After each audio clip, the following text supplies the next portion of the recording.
كيف تعيش لحظات الارتفاع الروحي وانت ترى منتخبك يفوز ومنتخبك يقدم مردود فني رائع وانت تكون من الفائزين. والفرق كبير بين الانتصار والانكسار، الانكسارات التي كانت.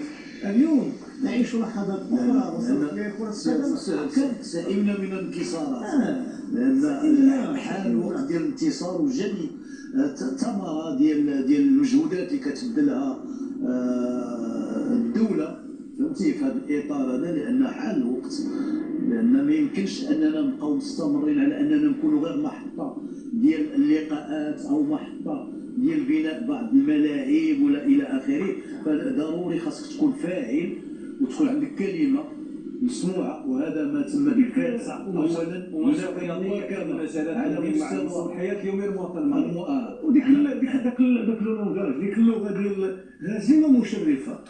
هذا الحاله ديال التنافي، هزيمه مشرفه ما بانش لي انا اقصاء مشرف. هذيك هي ديال لا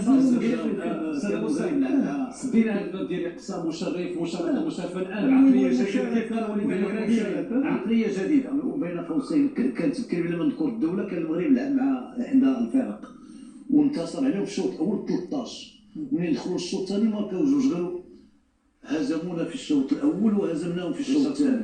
اذا حنا الحمد لله بالنسبه لبلادنا هناك خارطه طريق اللي في الحقيقه واضحه المعالم. كيقول كل شيء واضح، ما يمكن حتى شي حاجه ما بقات كتخبى.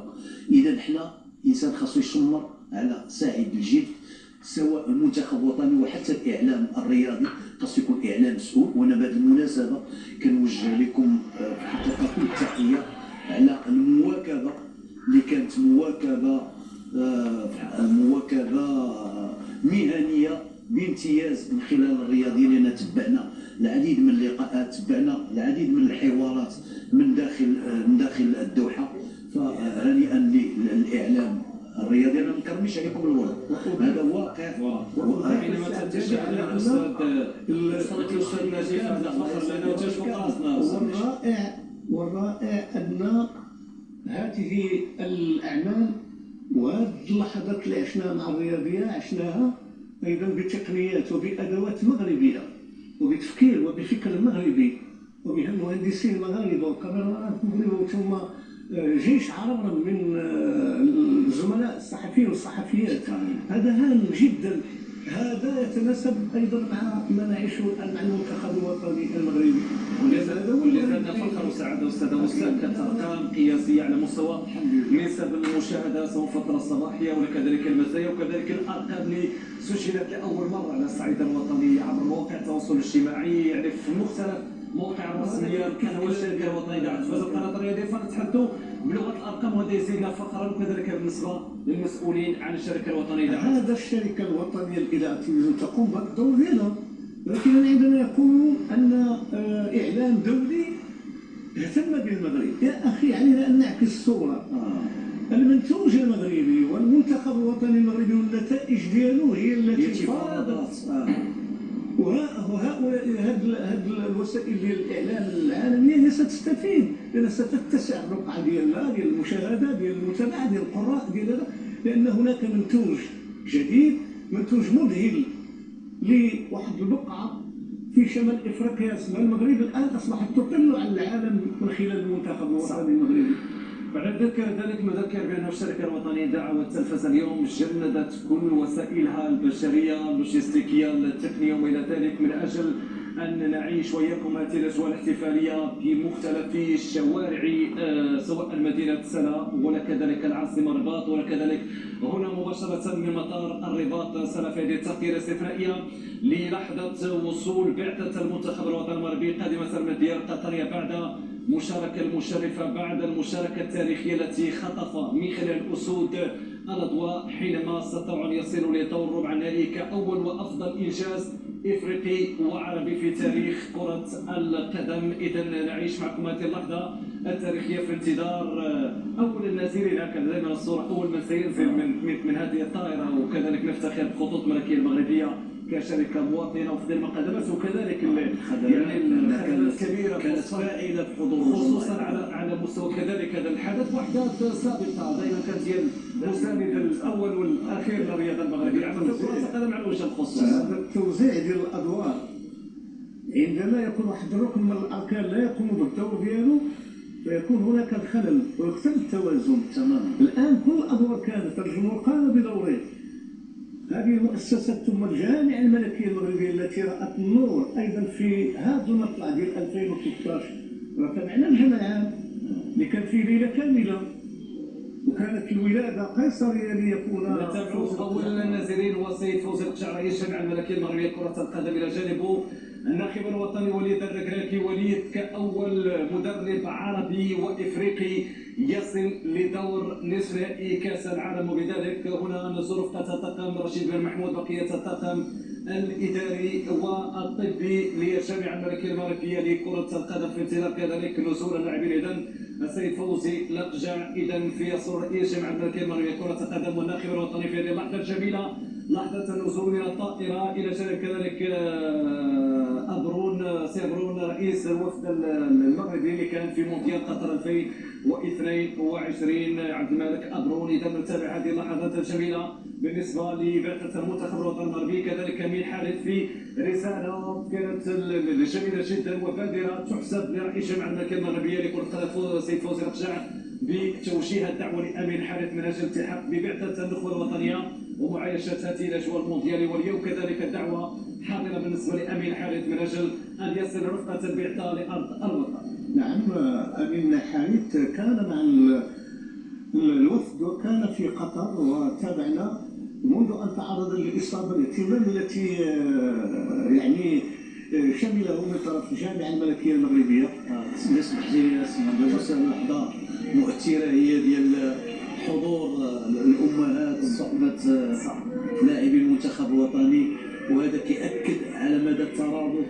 تلك اللحمة اللي الحقيقة كتجعلنا دائما العودة إلى العائلة إلى رضا الوالدين لأن بدون رضا الوالدين لا يمكن أن يتحقق أي شيء. هذه طبيعة عامة لأن ضروري خاص يكون عندك كما كيقولوا عندك الطابع ديال الوالدين. هذاك الطابع دائما كتكون المرجعيه. الصوره كان واحد من جنود الخفافه المنتخب الوطني المغربي الرجل الذي كان يعني مفكك ان صح التعبير شفره المنتخبات اللي واجهنا عبر تقنيه الفيديو. نتابع اذا هذه الاسماء هؤلاء نجوم المملكه المغربيه الذين شرفوا الكره المغربيه شرفوا هذا الوطن الغالي ورفعوا اسم المغرب خفاقا في مونديال قطر 2022. كلهم اسم طاقم اداري طاقم طبي طاقم تقني لاعبين امهات اللاعبين اسر اللاعبين وكل من ساهم من قريب وبعيد في تقديم هذه الصوره التي تليق بهذا الوطن المشرق المملكه المغربيه وفخامه الاسم تكفي يا استاذ عبد الرحمن. فخامه الاسم تكفي المملكه المغربيه. الحمد لله اننا عشنا هذه اللحظات اللي في الحقيقه يقشعر من الجسد من خلال هذا الالتحام وهذه التشجيعات اللي كنسمعوا الصراخ ديال المواطنين اللي ما كانوش حضروا في قطر في الدوحه لمؤازره المنتخب الوطني فهم جاو هنا باش يعنوا ويحيوا كل عنصر ويعرضوا كل عنصر كل باسمه لان في هذه الحقيقه هذه لحظات تاريخيه لن ينساها الجميع. وهنا يتجسد حب الوطن والمواطنه الحقيقيه التي نستشعر من خلال هذا التواجد وهذا الحب وهذا الوئام بين كل مكونات الشعب المغربي لاعبين وجمهور. وهذا ما يأكد على ان الحمد لله الحاله الصحيه ديال الرياضه في بلادنا والحاله الصحيه ديال كره القدم تسير من حسن الى احسن ونتمنى من الله سبحانه وتعالى ان توفيق العناصر الوطنيه السيمبول واحد من افضل الحراس هذه النسخه اشرف طالب الخنوس بدر بالون والجميع الاسماء بدون استثناء كذلك يوسف انصاري نايف اقرد تبعنا الصبيري تبعنا أناحي تبعنا كل الاسماء الان في هذه اللحظه الجميله وهذا الاستقبال الذي يليق بمقام الاسود وفي ظل ما حققه الاسود. هكذا هو الوطن هكذا دائما المغرب يعني حينما يتعلق الامر بالتشريف الرايه المغربيه فكيكون الجزاء، كيكون العرفان، كيكون التكريم واجمل تكريم بالنسبه لهذا الاسود كما تابعنا من خلال هذا الاستقبال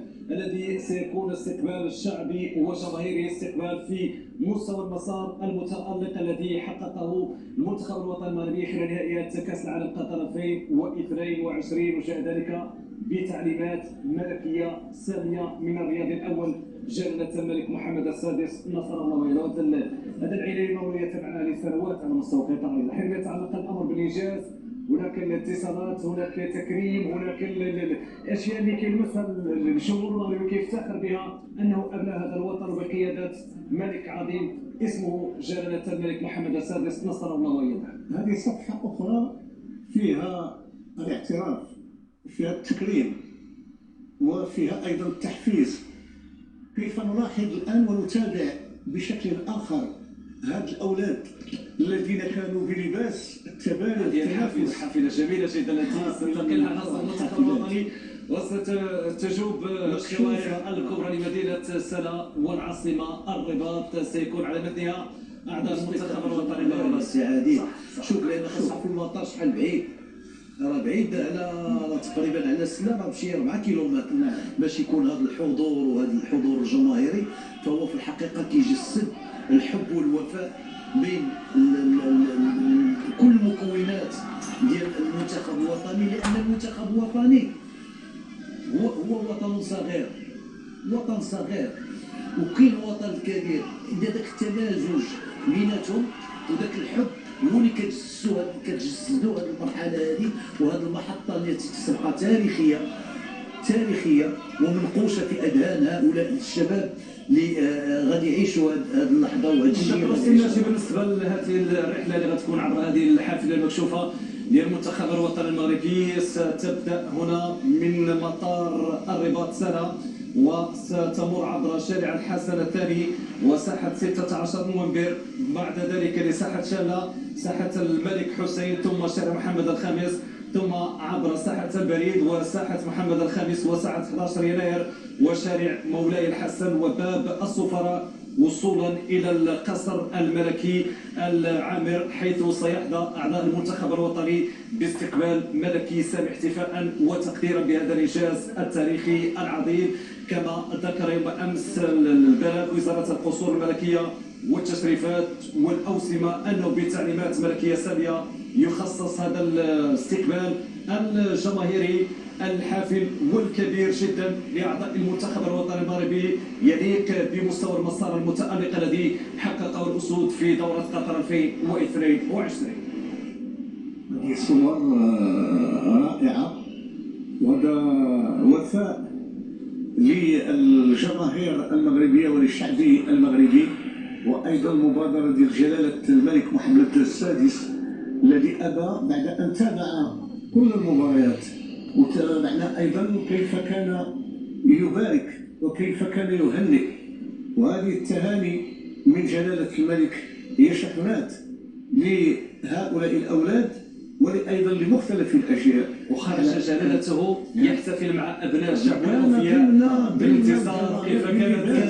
كيف كانت شوارع العاصمة الرباط وليجة سعيدة يحمل العلم الوطني. هذيك صورة بليغة وكتبين على الانخراط ديال الملك على الشعب ديالو في هذه القضايا الجميلة والرائعة. كان يتفقد رعايا، لأن هذو رعايا المغرب في الخارج، لأن اللحظة اللي كتكون كتواجه كأس العالم راك لاحظتي مواجهات وكأنك في ميدان حرب. خاصك تخرج نتابعوا الصور مدينة الرباط أمام مجلس النواب، من أمام من شارع المحيط بطبيعة الحال جانب مجلس النواب. هذه شوارع كل شوارع العاصمة الرباط بهذا الشكل. هذه ساحة البريد إذن بالعاصمة الرباط. صور مباشرة في انتظار وصول حافلة المنتخب الوطني. آلاف مؤلفة من الجماهير تنتظر هذه اللحظة التاريخية، لحظة وصول حافلة المنتخب الوطني للمغرب. دابا غير هذا المشهد في الحقيقة مؤثر جدا، لأنه كيعكس مدى الحب والولاء والوفاء للمواطن المغربي اللي في الحقيقة تأكدت. هي احنا كنا متأكدين، ولكن كما قلت قبيله واحد الكلمة بأن احنا كنعيشوا في المغرب ولكن المغرب هو الذي يعيش فينا. هذه حقيقه، لان هذا الاهازيج وهذا الحضور ديال الفولكلور اللي كيعبر على الفرحه ديالو كل بطريقته، هذا كيأكد على مدى اللحمه بين كل مكونات الشعب المغربي والعائل المغربي، لأن هذه لحظة من اللحظات التي سيؤرخها التاريخ وستبقى في ذاكرة كل الشعب المغربي. إذا هنا ساحة البريد كذلك كل الشوارع المؤدية صوب كما قلنا صوب المطار كلها مكتظة مملوءة بهذه الجماهير التي حضرت عن ذكرى تبيع من أجل أن تعيش هذه اللحظات تلك، وهذه الصور يعني الصور ستصل لمختلف بقاع العالم. تحدثوا عن وصول منتخب الأرجنتين والملايين من الجماهير، تحدثوا عن وصول المنتخب الفرنسي، تحدثوا عن وصول المنتخب الكرواتي، الآن سيتحدثون اليوم عن هذا الاستقبال التاريخي للمنتخب الوطني المغربي صاحب المركز الرابع في كأس العالم قطر 2022. الحقيقة هو الفائز المغرب، كما قلت بأن المغرب هو الذي فاز بقلوب كل العالم من خلال الاستماتة ديالو، الجرينتا، من خلال الروح والندية داخل الملعب، من خلال ذلك